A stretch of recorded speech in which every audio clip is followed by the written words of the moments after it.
Era andato a fare la spesa in un supermercato di Via Veneto a Vigo Novo, frazione del comune di Salgareda. In sella al suo scooter l'uomo, un 55enne del paese, era stato raggiunto dalla moglie in auto. Una volta uscito dal negozio, però, la scioccante sorpresa. Una banda di ragazzi gli stava rubando il motorino. Salito a bordo dell'auto della moglie, l'uomo li ha raggiunti in un parco poco distante, dove i ragazzi erano riusciti a trascinare la due ruote. Senza esitare ha affrontato i ragazzi, ma il diverbio è presto sfociato in un'aggressione vera e propria nei confronti del 55enne. Colpito a diverse parti del corpo, sono dovuti intervenire i soccorsi del SUEM 118 che hanno portato l'uomo all'ospedale di Treviso mentre i giovani facevano perdere le loro tracce. Non sappiamo ancora neanche chi sono i ragazzi, perché non sappiamo se sono ragazzi, innanzitutto se sono minorenni o maggiorenni.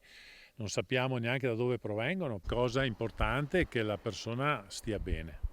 La persona che conosco abita in centro a Segareda, so chi è. E soprattutto che ne veniamo a capo di chi sono, insomma. Indagini in corso dunque per accertare l'identità dei ragazzi scappati prima di essere colti in flagrante nei vigneti oltre la recinzione che delimita il parco.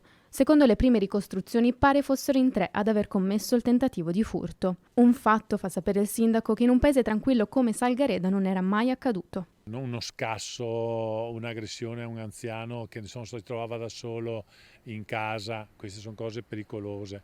Qui c'è stata non so se neanche se è stato un tentativo di furto o una bravata, vogliamo capire adesso dalle deposizioni di quello che è successo. Allora, se è stata una bravata, io spero che i genitori almeno provvedano loro a quello che... Se li troviamo, perché non sappiamo, e vadano condannati assolutamente.